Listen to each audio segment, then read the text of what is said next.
Hey everybody, welcome back. We're here with episode number 69, and today I've got my husband with us again. We had him a few episodes ago, it was a while ago. A few months ago. Talking about teaching to your kids about sex, and today we're going to delve into the topic of pornography. So we're happy to have him, and I love having my husband with us. It's always fun for me.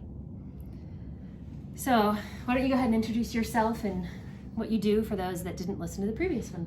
Okay, well, it's great to be here with you. I love being able to talk with families and be able to discuss these difficult topics, and it's always a pleasure to be able to do it next to my wonderful wife.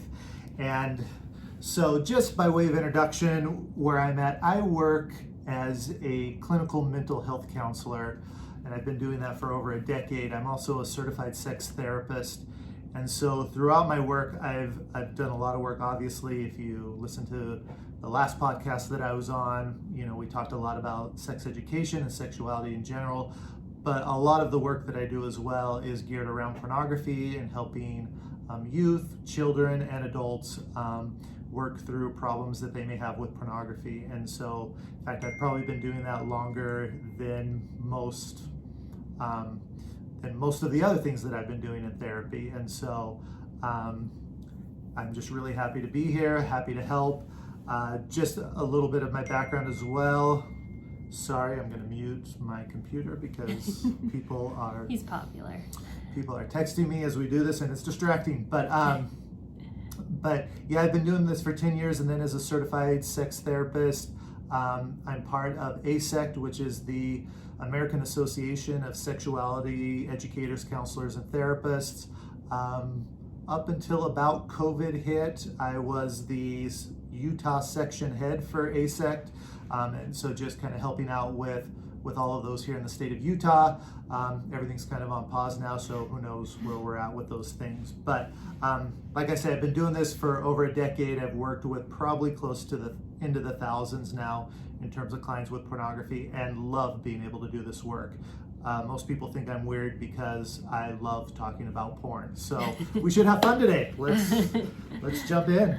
All right. So I talked to some of the moms that I associate with in my homeschool group and some friends of mine, and just gathered some questions that other parents have and questions that I have as well. And these are probably some of the most common questions that he would get also as a parent or from parents. And also some of these came from teenagers, which I loved as well because I like their perspective on this topic too. So let's just dive right in though, but on why is porn even bad and what is it? Okay, so it seems like that would be a simple answer, right? What is porn? But if you really think about it, it can take a lot of different forms. A lot of different types of media could be considered pornography. And my approach to it is a very individualistic approach. I work with people based on what their values are. And so for one person, something might not be considered porn that would be considered porn for another person. So the first thing I would say with that in terms of what is it, that is a really individual and even personal question that as parents you could sit down and talk about what your values are and be able to get on the same page about that. For some people, a Sports Illustrated swimsuit issue could be considered pornographic. For others, they might not, other people might not think that there's anything wrong with it. Or a Michelangelo painting. Yeah, I do think a couple of years ago a teacher got fired. I think it might have been in the state of Utah because they were showing art, paintings, wow. And because they had nudity, the kids thought it was porn, and they eventually got fired. So, again, even amongst adults, we have lots of questions about what it might be. The typical answer a lot of times would be any kind of media that you're using for your own sexual arousal and gratification. And so, again, it can come in a lot of different forms, but I think more than anything, it's about the intent more than it often is even about the content itself. Now, that's kind of in a general sense. Obviously, there's hardcore pornography, which is extremely sexually explicit, and the intent really is for for sexual gratification and for those purposes. And so it gets a little bit easier in certain ways to define what it is, but there are a lot of other areas. A bra and panties advertisement in a newspaper or whatever. It's not quite so black and white in terms of how to answer that. Yeah, that's a great point, because, even as a mom, I don't think that I'd want my son necessarily flipping through, a Victoria's Secret catalog. But I don't know that I'd consider it pornography. Yeah. It's just more of like an uncomfortable, I'd rather you not look at that, right? Mm-hmm. Yeah. Yeah, and so these are great conversations, and a lot of the stuff that we're talking about today is hopefully that's something you can take as parents, talk about it, explore your values, and talk and go to your children with it, have those conversations and share those values with them. That's good. And why is it bad? Did you talk about that? Did I have it? No, not yet. Let's talk about why porn is bad. So my perspective, and from what I've seen, there are a few aspects. One of the major aspects is that, again, if you're doing something that goes against your values, if you're using pornography and it goes against your values, it's not going to leave you feeling fulfilled. There's going to be emptiness, and a lot of times we can start to see even other, depression and anxiety caused because of these behaviors that go against your values. So that's a big one. For a lot of people, it's spiritual values. Sometimes it's relational, emotional, whatever it is. Again, if your behavior contradicts your values, that can create problems.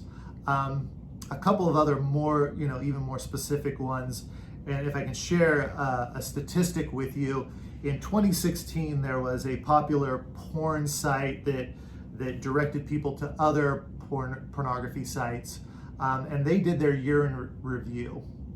During their, if I can speak this correctly, during their year in review, they added up all the time that was spent in 2016 by people looking at porn just through their site. In 1 year. In 1 year. The amount of time that it added up to was 5,246 centuries worth of time in 1 year. So think awful. About that for a second. Centuries. 5,000 centuries? Over 5,000 centuries worth of time spent if you added up all of the hours of all of the people who were looking at porn during that year. And so one of the things that I talk with people, and I share that statistic quite a bit, is that think of the amount of time that we're wasting just with pornography in and of itself. And I throw out the hypothetical, what if all those people just cut all of their porn use in half and did some sort of service or something good? How different would the world be just with that, based on the amount of time that is spent? So again, it's a huge waste of time, and that can be problematic for sure for a lot of people. The other thing too that I found, particularly as a sex therapist, is pornography is really horrible sex education. The things that are conveyed, particularly when you're talking about more hardcore pornography, are just our attitudes, our behaviors, are things that are just not conducive to healthy sexuality. And so again, particularly if you've got teenagers or young adults who don't know a whole lot about sex in general and are going to pornography to learn about it, they're getting a lot of misinformation, a lot of things that are not backed up, in terms of research about how sexuality is. And I'll be honest, that keeps me in business as a sex therapist, because then I have people come in and I have to kind of help them understand why their sex life is different than what's being conveyed in pornography. But I also think we have an issue at times too, that sometimes we're not as good with our sex education, whether within our own homes or out in the world. And so a lot of teenagers are turning to that for legitimate questions, and they're looking for answers, and unfortunately it's just not a healthy way to. Do you think also though that as a reason that it's bad are things that it can also lead to. I think there's a lot of studies, from what I understand, of people that are heavily using pornography often are those that are gonna then go out and abuse others, or So that is a great question, and there's a lot of research that can kind of point to one way or the other. Now, obviously, from what I understand and the research that I've read, if someone has predispositions to be abusive, to be violent, to be aggressive towards women, the pornography will definitely add fuel to that fire.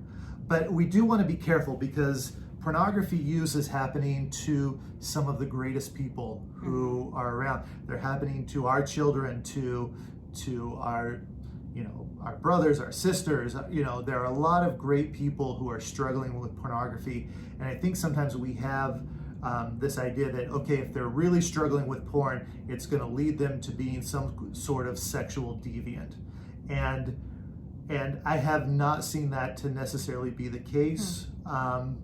There are obvious, you hear the stories about Ted Bundy, and he blames everything that he's done on pornography. I don't think it was the pornography that turned Ted Bundy into Ted Bundy. I think Ted Bundy had some major issues, psychiatric and otherwise, and the pornography obviously didn't help. And there are things that are definitely detrimental with pornography. I think objectifying women, objectifying just people in general. Some of the, again, the things that are conveyed in porn can often be aggressive or even violent, and you can, that can start to change attitudes, a little bit. But I haven't seen it, we kind of have that idea it's going to turn someone into a monster. 99% of the time, 99.9% of the time, I would say that's false. That's interesting. Thank you. All right. So tell me a little about the work that you do with the clients that you have, adults and teenagers, and who else you work with. So when I have people come in, and again, it's teenagers, and I've worked with both boys, girls, men, women, pretty much it runs the gambit. I just talked with someone recently, there was a 7-year-old boy who was, kind of getting caught up in a little bit of it, and the mother was talking to me about that. And so I've been able to work with, quite a few people in this. My approach to pornography when I work with people is a little bit different than maybe what you see or hear about as we talk about pornography. A lot of times when we talk about pornography, we talk about it in terms of pornography addiction or sex addiction, and those kind of things. And I have a little bit, I have quite a distinct difference in terms of my view when we talk about pornography. One of the reasons for that, and I know there's a lot of great work that's done by those who, in the porn addiction or the sex addiction field, and bless all of them for the hard work that they're doing. They're in the trenches as well. I have a few concerns just about the terminology of addiction, and just logistically for me as a therapist, in my diagnostic manual, and it's a pretty significant diagnostic manual. It's right here. It's, there's a lot that goes into it, but nowhere in our manual of diagnoses is there a diagnosis for sex addiction or pornography addiction. So if someone comes and says, well, Rich, am I addicted to porn? Am I a sex addict? Which I've had people do that. I have no way of really knowing how to diagnose that. And I also think that sometimes when we turn to the addiction speak or terminology, it has a tendency to sometimes pull people into more shameful feelings, and also something that you can never overcome. That once an addiction or once an addict, always an addict. And that concerns me, in that I've worked with people and I've seen them be able to cut pornography out of their lives. And again, does that mean that they'll never struggle with porn again, or that there will never be temptation? That's not what we're saying.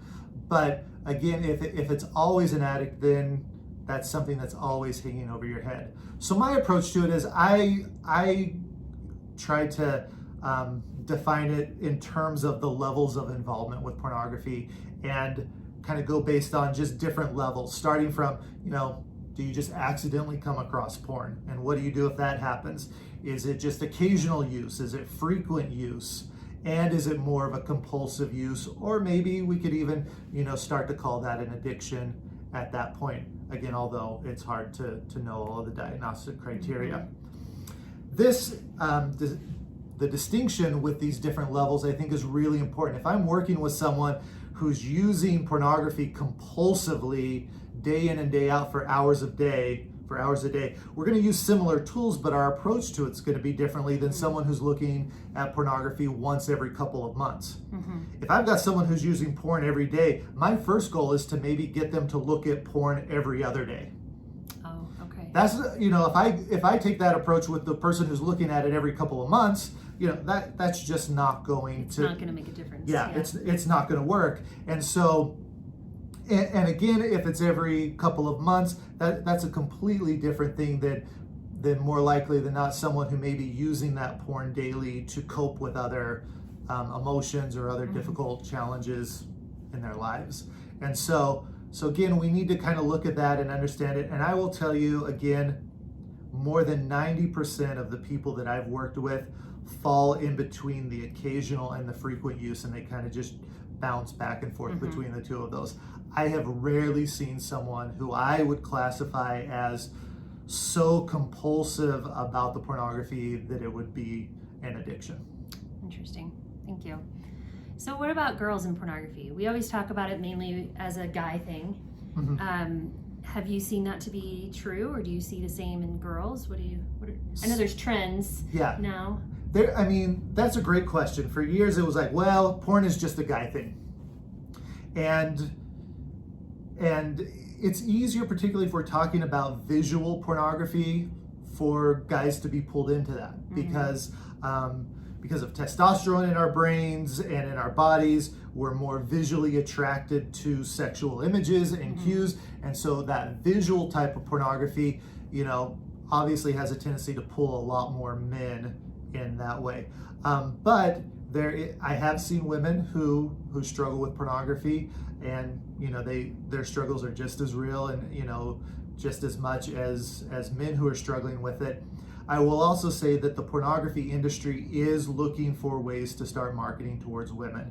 You start to see more of female erotica or feminine porn and those kind of things that are marketed towards women. Usually with that, you see things more that have storylines and a little bit more something that appeals more to the emotions and yet is still pornographic. And so, the thing that I've heard is that for the most part, porn has the market on men and on the male sex because we're visual and there's so much of it out there. But they are looking for ways to pull women in as well. And one of the questions I had from a teenage girl, she mentioned just the concern with girls that would view it, would take that in and think that's the way I need to look and that's the way I need to act, and that it could affect their behaviors in that way a lot of. Yeah, and I think, this again goes back to the idea of the messages and the behaviors that are conveyed with pornography can be detrimental. I often use the example of, learning about sex from pornography is similar to learning how to drive by watching like the Fast and the Furious movies. Yeah. In that, if you have children and they're learning how to drive, we've got a 15-year-old who's learning how to drive now. I do not want him to drive unfortunately, he kind of drives like the Fast and the Furious movies. He's, not as safe as I would want him to be, but no, you don't want to convey those things. And yeah, again, you see a lot of objectification and just a lot of messages that are not real in terms of what sexuality is like. Yeah. And so as a parent, if my child comes to me and I find out that they have viewed some sort of pornography, how should I react? Great question. Should I yell and scream and you should steal their phone and not yell and scream? Okay. And I've given a lot of talks on this, and so I'm gonna, if you see me looking down, I'm going to some of my notes here on the PowerPoints, and I've kind of broken this down into the different types of use, whether accidental use the occasional, the frequent, Mm-hmm. or the compulsive use. And so again, if your child accidentally comes across, let me rephrase that. When your child accidentally comes across pornography, one of the most important things you can do, stay calm. Just take a deep breath. Don't yell at them. Don't shame them. Mm-hmm. Talk with them about it. You know, what can they learn from this mistake? Take some precautions. Maybe you've learned as a parent that you need to set up some filters or some passwords. Mm-hmm. And so, you know, a lot of times we just have no idea of how the pornography is getting in. And Yeah. even the best parents with the, you know, the greatest intentions cannot completely cut out any opportunity of pornography unless you throw out, you know, all devices Mm-hmm. and never connect to the internet. Right. And even then, They might depending find on it what at a it friend's is, house. yeah, they'll find it somewhere else. Yeah. Again, talk with your children about how that pornography made them feel. Mm-hmm. You know, a lot of times, you know, there might be some fear in there, there might be a little bit of excitement, there might be some funny feelings and they're not sure what to do with it, but just talk with them and let them know that it's okay that they're feeling the way that they are. Help them understand that their behavior wasn't like this horrible thing, it wasn't like they did anything wrong, they just came across it accidentally, and that those things are going to happen. And again, I would praise them for coming to you and telling you about their exposure. Yeah. And at that point, you can even talk about what they could do differently to avoid that exposure next time if there's anything that they can do.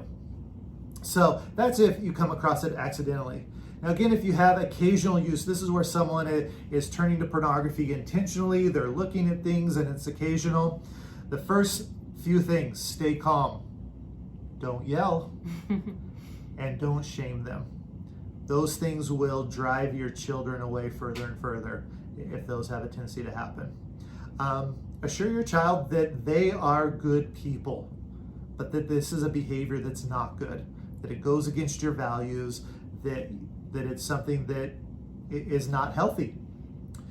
Talk to them and try to identify how they're accessing the porn. How are they getting it? Is it coming in on a smartphone? Is it on a tablet? Is it on the family computer when everybody is gone? You know, just kind of identify when and how they're accessing that porn. And then it's good to discuss ways that you can protect them. Do we need to set up, you know, more filters? You know, a lot of people, I've talked with a lot of parents, and I'm more familiar with Apple products, so iPhones and stuff like that, where I'm like, well, let's just go look at the iPhone. Just based on what they have, there are parental settings that are pretty good, and most parents don't even know that they're there. Yeah.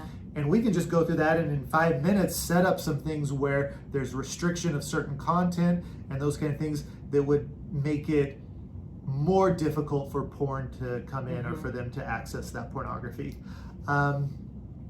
One of the other things that I talk with people about too is turning in your devices at night. Yeah. Can your children turn in their phones? And I will tell you, for a lot of reasons, it is a good rule to have within your home to have your children turn in their phone.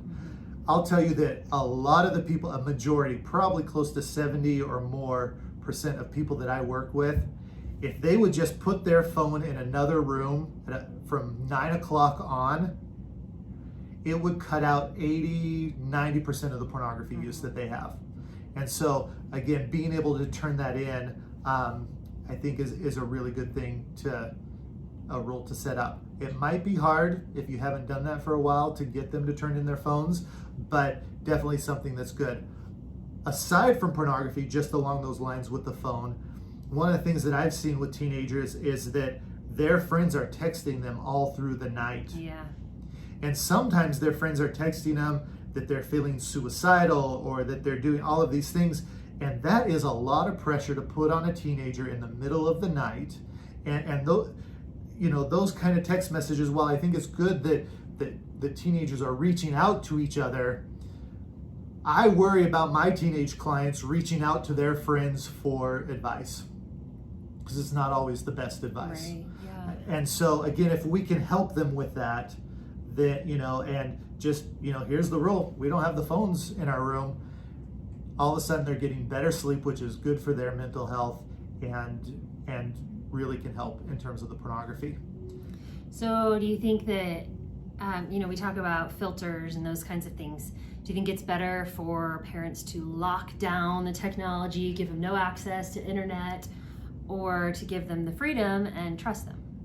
Where's that balance? Great question. And I think a lot of it depends on their level of use. If they're getting really into the frequent use, and even if it's compulsive, I think locking it down for a certain amount of time is good. It's a break from that, whereas if they've been using it compulsively, they're feeling that need and desire to do that. But in general terms, again, you can lock down all of that stuff until they're 18 and they go to college and then they have Wi-Fi. Right. The best thing to do is to be able to teach them and to help them understand what they can do to choose not to look at pornography.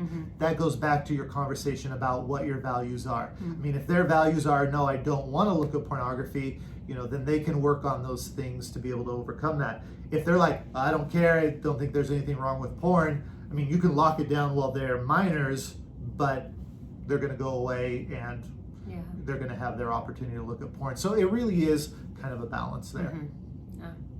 And then one other thing that I encourage parents to do would be to set up times to check in about how they're doing with porn. Don't make every conversation with your child be about pornography. There's so much else to them and to your relationship. And sometimes it's easy to just be like, oh, well, how's it going? Yeah. Are you looking at porn? Was it a good day or a bad day? What about now? And what about now? Oh, you're on your phone. What are you doing? And again, it creates almost this obsession with pornography rather than saying, okay, let's just take a day of the week or an evening or whatever, and we'll sit down for 20 minutes and we'll check in and talk about how you're doing. So again, that's what I would do in terms of the occasional use. We okay to go on to frequent use? Or Yeah, go ahead. Okay, and I'll go through this quickly. I know there's just a lot here. Okay. So again, the same thing if it's intensive use. Stay calm, don't yell, don't shame them. You could find ways to limit their usage temporarily. Again, talk with them about how they're feeling about the porn, or their feelings of hopelessness or worthlessness. Reassure them that they can overcome this. This is probably a great time to find professional help. Get them in with a counselor who can help them. He's a good one. And there are good ones out there, but someone who can teach them some tools to be able to stay away from pornography. Don't assume that the pornography is going to stop overnight. We want to look at progress. We want to see, even slow improvement. And then really start teaching about healthy sexuality. That's going to be so important. Teach them that the porn is bad, but sex isn't. Yeah.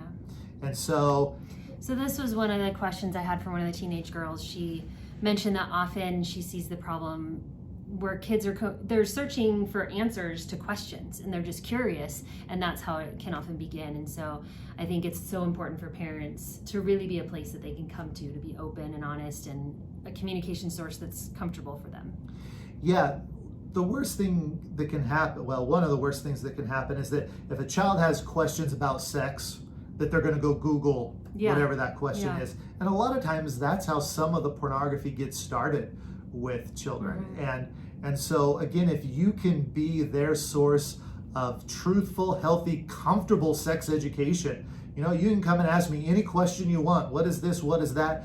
I'd much rather have parents together sit down and Google something, even if it comes up with garbagey stuff, but be able to navigate some of that and figure that out so they can explain it. Then have a child go and try to do that. Right. And if you don't feel comfortable with it, reach out to us. I'll get you all the answers. Yeah. So I'm more than happy to provide answers that way. Okay, so let's talk about sexting. Let's talk about sexting. How fun. And you might wonder, well, what does this have to do with pornography? But I will say that a lot of times this is much more common, and I would say particularly for girls and teenage girls, in terms of having boys asking for them to send pics or nudes or whatever it is that they're calling it, and asking for sexual pictures of themselves. Again, so much of this goes on. It's so pervasive.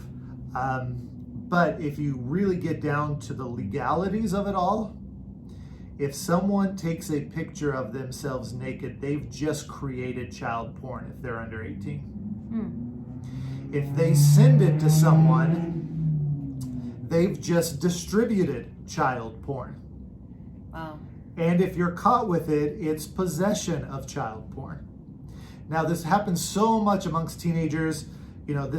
Don't use fear tactics, but I think we sometimes forget how serious this can be because, again, the pervasiveness of it all, it just happens so often. Again, I don't know of teenagers who are getting, thrown into jail for child pornography creation and distribution. However, if people are using it in malicious ways, there's a lot of trouble that they can get into. And so helping your children really understand that this is inappropriate in any way. And I think it's easier and easier to think, oh, well, it's not that big a deal. It's just one person. It's just one person. Right. Or, if you go to any popular Instagram account or whatever, half of the people are wearing little to no clothes anyways. It's true. And so just strategic hand placement in there. Yeah. Yeah. So it's kind of become the norm to do that, and it kind of is like, oh, it's not that big a deal. And a lot of them think nobody else will know. And but I'll tell you, there's so much heartache and so many problems that can come through sexting, and sometimes we forget to talk about this. It's a lot easier to talk about pornography or other things, but really have conversations with them about the types of pictures they're having and they're sending with their phones. Be careful with social media apps. Snapchat, is a big one where pictures can be sent and they disappear. And then they're supposed to disappear. And yes, they let you know if someone takes a screenshot or a screen grab of whatever it is, but still, all of those things can have a tendency to be dangerous. I like that, how you had written there, if you never send an inappropriate picture, you'll never be in danger of having it go public. I think that's an important thing for kids to understand, that if they do, the opposite is true, right? Yeah. And if somebody's soliciting that from you, whether it's a friend at school, a boyfriend, a girlfriend, a stranger, it's always good. Teach your kids to come and talk with you about it, to tell them no, come and talk with you about it. If you have to get the school involved, you can do that. If you have to get the police involved, you can do that. If those texts keep coming and they're harassment, particularly if they're from strangers, that's where, it's scary no matter what, but there are a lot of really scary predators out there who are going after young teenage girls, 12, 13 years old and older. Yes, it's heartbreaking. It is. And that kind of goes into a lot of what's going on right now with the sex trafficking, and I know that's a whole nother ball game, but it's a really important topic as well. And I don't know if you have any thoughts on that. There's so much that goes into it. I have a really good friend who's retired FBI who worked with crimes against children for years, and we've already talked a little bit about this with pornography, but his counsel too, I remember him saying out and out that no good parent would ever allow their children to take their phone to bed overnight. And then he talked about horrific examples of boys and girls getting pulled into basically sex trafficking because someone asks for a picture and talks them in, and they send a picture, and then they get blackmailed, and I'm going to tell your parents and everybody else and show everybody else this picture if you don't do this, and send me more and more. And it just becomes such an ugly, slippery slope that, again, if we can be aware of the social media and all of the media that our children are using as much as possible, help them understand the dangers that can be associated with this, that can go a long way in helping. There are obviously areas and groups of people who are trying to bring people in for sex trafficking, and there's so much that goes into that. But particularly within our homes and with media, if we can watch those things, watch those phones particularly, it can be helpful and to prevent as much of that as possible. Another common way kids have been accessing it lately is through video game systems as well, which we don't have in our home. I'm thankful for. I don't know if my kids are, but And that's just another thing to be aware of. Yeah, anything that connects to the internet, and you'll be surprised what things do and even how much you have locked down. But this app is okay, but all of a sudden there's a way to get onto the internet through this app. I mean, there's just a lot of it, a lot of ways for that to come in. And again, some of the best prevention is to be able to have those open conversations with your children. Right. Yeah. So next, as a parent, my biggest concern or question comes from okay, so my child comes to me and tells me that they have, frequently been viewing pornography. What do I do to help them overcome this? What are some tips to get through this? Great question. And we talked about what to do as a parent to kind of handle that and approach that with them. And I am going to give you the most simplified, watered down version of what I do in terms of therapy, just so you kind of have an idea of my approach to it. And these are hopefully some simple things that you can do to implement as well. My biggest thing is that, a lot of my therapy is based in cognitive behavioral techniques or therapy and philosophy.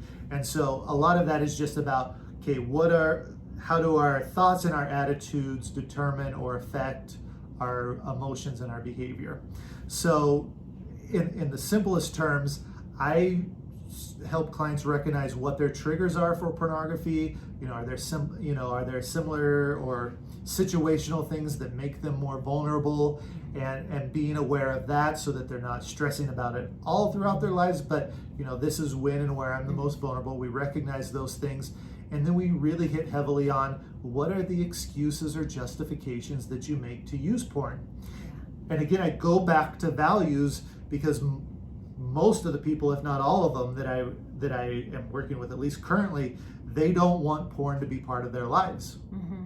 Which is why they come to see you. Which is why they're coming to see me. Some are dragged by their parents, but deep down they don't want porn to be part of their lives. But in that moment when they're triggered, they'll start to make excuses and justifications to look at the porn. And it's interesting because it's a lot of pretty common ones. I've heard, the same things over and over for years. It's not that big a deal. Everybody else is doing it. It'll help me feel good. This will be the last time. And you can go on. And we talk about how those excuses are going to lead to acting out, obviously. You've just given yourself permission to look at porn. So what we focus on is, okay, based on your values, are those excuses true? Oh, it's no big deal. No, it's a big deal for me. So we try to help them cognitively get to statements of truth, reasons not to look at porn rather than making all the excuses. I like that. Yeah. With the hope that if they practice that can start to become more and more automatic in their brains. If they're going to all of the reasons not to look at porn rather than the excuses, they can start to change their behavior. So yeah, and finally what I do is, once we kind of get through that and understand the cognitive part there, I have what I call the triple play, that I just have I have them do a few things each day. Try to keep it simple, but if they can commit to a few things each day. If they're religious, if they have a religious background or a core book or religious philosophy, but yeah, we'll have read the Bible, read scriptures, if they're not religious, read something that's uplifting. Because rarely do we get a chance to just bring good, uplifting things into our lives. I don't care if it's the Meditations of Marcus Aurelius from, Roman times, or, or just things, maybe some self-help things that are positive and uplifting. So taking 15 minutes to read that, and then 3 times a day I have them practice, I don't look at porn because, and then come up with their statements of truth. And I want them to have 5 or 25 statements of truth that they can repeat to themselves, and have them do that 3 times a day. So every day they're saying 75 times, I don't look at porn, and then here are all these statements of truth and reasons not to.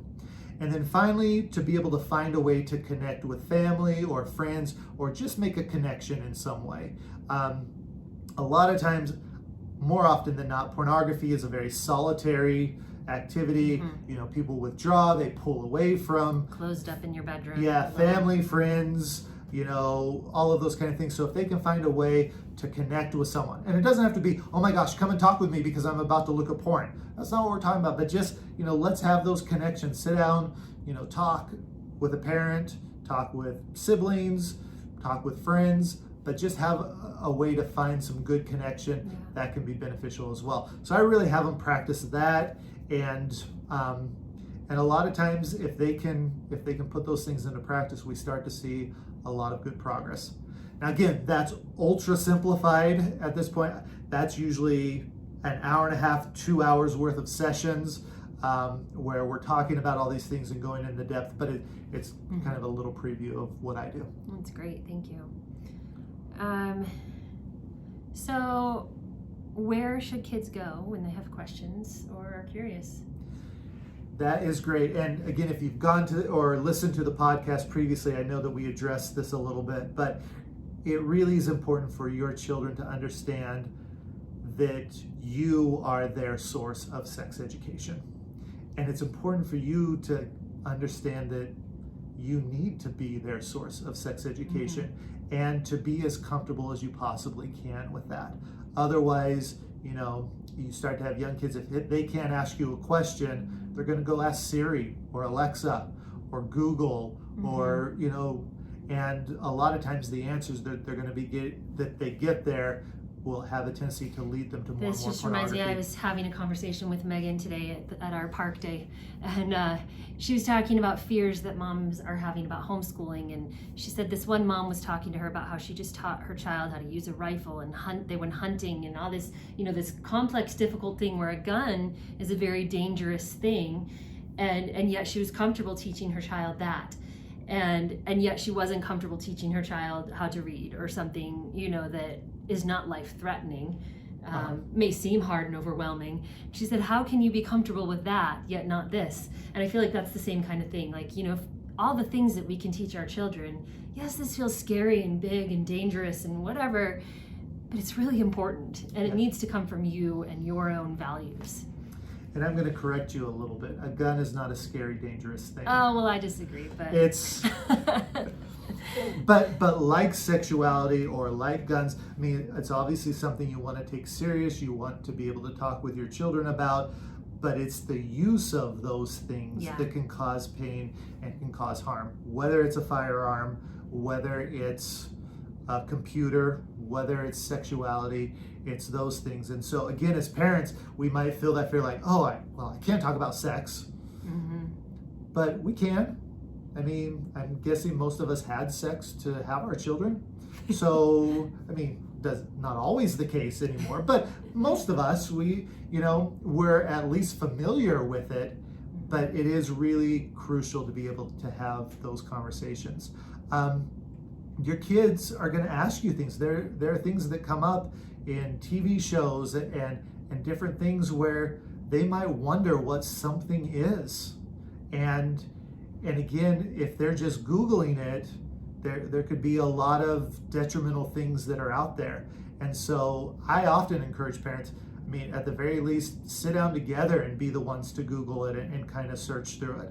I will tell you, it's very crude and the language is very crude, but if you have questions about like, what is this or what is that?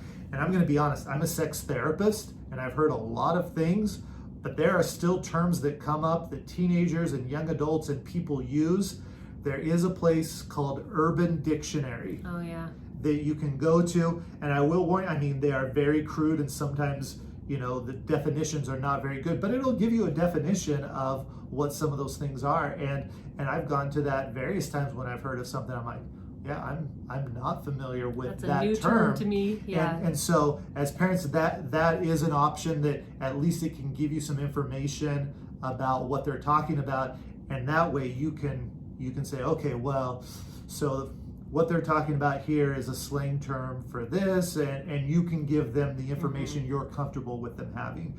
But please be their source of sexual information and education, their primary source. There are going to be other sources out there. The world is going to give them information, is going to educate them in certain ways. Yeah, and this was one of the teenage girls that I was talking to today had this question particularly, and I loved the way she phrased it, where she said, I think a lot of boys, it starts because of curiosity and wondering what something is or how something works and what something means, and so they just go and search. And so she's like, I think most often they don't feel like they have a safe place to go and ask, and so that's where they go.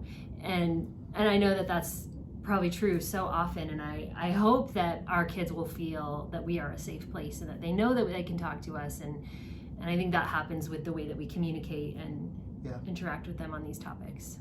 And with that, they may go search something not even knowing that it's sexual as well. And that's why it's always important to talk with them about what they should do if they come across something. And again, the easiest thing is just turn off the monitor and go talk with your parents. Yeah. I mean, keep it very simple. Man, if something comes up and you're uncomfortable, just turn off the monitor and go directly to your parents. If your parents are out, just turn the computer off. Don't let anybody else on it. But, just be prepared that way. It's really the simplest and the easiest way, and then you can have discussions about that. Yeah. So that's great. That's all the questions I have for you today. Do you have any other last minute things you feel like we didn't cover, or tips? No, I'm just going to say that as parents, I think, again, sometimes this feels daunting and scary, but if we can look at it as our privilege to be able to be a source of accurate, positive, truthful information about sexuality, and really keep it positive, that sex is really a good thing. Again, sometimes it's used in bad ways. The pornography may not be good or is not good, but that sexuality is good, and we can convey that through our values and the discussions that we have with our children. And let's not be afraid of it. See it as a privilege to be able to talk about these things, be positive about it. And if we can do that, we're going to show more confidence. Our children are going to understand that, and hopefully they're going to come to us more and more as they have questions. So thank you. Thanks so much for your time and your expertise. You're awesome. And thank you guys for tuning in today. We hope this was helpful for you. Have a great day.